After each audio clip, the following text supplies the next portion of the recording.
Anyone overseeing a business probably has cyber attacks near the top of their risk list. The frequency of incidents is increasing, and the consequences can be an existential risk for an organization. But beyond the risks to the business, can others, like corporate directors and officers, face liability after a cyber incident? It's commonly assumed the answer is no. After all, incorporation is designed to create limited liability, so participants apart from the corporation itself are shielded from exposure. That is the theory, but there are many cases where the corporate veil might be pierced. That expanded liability can extend to directors in certain cases. And even though no Canadian directors have yet incurred liability for cyber incidents, the risk is there, and United States decisions point to how it could happen. Even if successful, dealing with a claim can cost time, money, and headaches.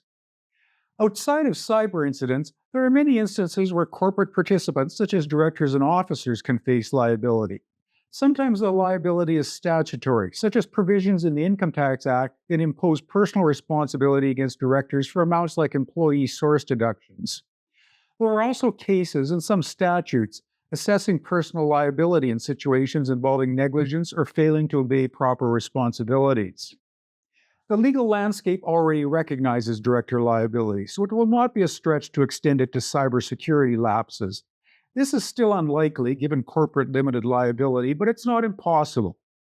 The American cases, while involving different precedents and statutes from those in Canada, highlight the risks. There are more similarities than differences between our systems, and will not be a stretch for a court in Canada, with appropriate facts, to levy responsibility against a board or individual directors. One case, SEC versus SolarWinds Corp et al., highlights the threats to officers and directors. That case arose from an attack in late 2020 against monitoring and management software sold by SolarWinds and used by thousands of enterprises and government agencies worldwide. After investigating, the United States Securities Exchange Commission brought a civil action against the company and its Chief Information Services Officer. The SEC alleged that the company and the CISO made materially misleading statements and omissions about SolarWinds' cybersecurity practices and risks in public disclosures. This marked the first time the SEC had charged a CISO individually. In July 2024, a judge tossed out most of the SEC's claims, and it may be that personal liability is off the table in this case. But the very fact that charges were even brought demonstrates the need for directors and officers to heed their statutory and common law duties. What might those duties include? Again, some U.S. cases, while not in the cybersecurity realm, provide clues for Canadian courts. In re Caremark International Inc. derivative litigation is often cited for establishing conditions for director oversight liability under Delaware law, but it has largely been narrowly applied. Caremark established a high bar, such as proving that a majority of the board must be responsible for any oversight failure. In the past 5 years or so, though, such actions have been allowed, suggesting that the bar for establishing liability might be dropping. For example, in re Boeing Company derivative litigation, a Caremark claim was sustained at the pleading stage, prior to a settlement among the parties. There was also a further Caremark claim that, while dismissed, observed that the corporate harms presented by non-compliance with cybersecurity safeguards increasingly call upon directors to ensure that companies have appropriate oversight systems in place. Although escaping liability in that case, the court clearly indicated the directors cannot be silent on or blind to the risks involved and the control environment required to appropriately mitigate those risks. There are other decisions as well.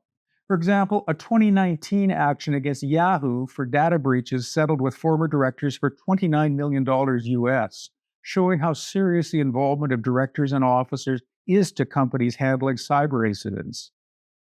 Thus, there is ample evidence that directors could be liable for cyber incidents if they're not prudent. Given the prevalence of cyber attacks and the extreme losses potentially involved, it seems to be a matter of time before a director or officer in Canada faces liability. How to avoid this risk is the natural question. The answer rests primarily on the normal approaches and protections that directors should employ on every issue all the time. Monitor security risks and controls, closely question management about cybersecurity regimes, and get sufficient answers so the directors have reasonable assurance that security risks are appropriately mitigated. That reasonable assurance is crucial. Directors are not expected to be perfect and know everything about operations. That's management's job. But directors must conduct sufficient oversight to be satisfied there is appropriate expertise at key levels of the organization, as well as resources to support the implementation of the security program. Public disclosures have been thoroughly reviewed to ensure that there are no misrepresentations or omissions, especially relating to cybersecurity practices. And insurance coverages have been evaluated and material cybersecurity incidents properly disclosed. These are big tasks, naturally, especially for non IT experts. But if the expertise is not at the board level, it may need to reach outside to get independent assistance. Directors' errors and omissions insurance for risks is available, including for cyber attacks. This is important and necessary, but not sufficient. For one thing, the level of insurance needed might be so high that it becomes cost prohibitive. Like the Yahoo case, where tens of millions of dollars were paid just for a settlement, it is easy to see how damages can far exceed any affordable insurance. Another problem with insurance is that it is remedial rather than preventive. Nothing can stop someone from starting a lawsuit that includes directors as named defendants, no matter how weak the claim might be. But even if it is shut down relatively early in the litigation process, there is a high degree of expense and stress that goes with any litigation, as well as reputational damage. Even if you have implemented good controls and due diligence practices, you have a risk of a personal lawsuit. That risk and the chance of financial responsibility goes up exponentially if directors have not implemented proper risk management processes for everything, including cybersecurity. Plus, we have not even mentioned specific legislation which might arise that would specifically impose director liability for cyber incidents.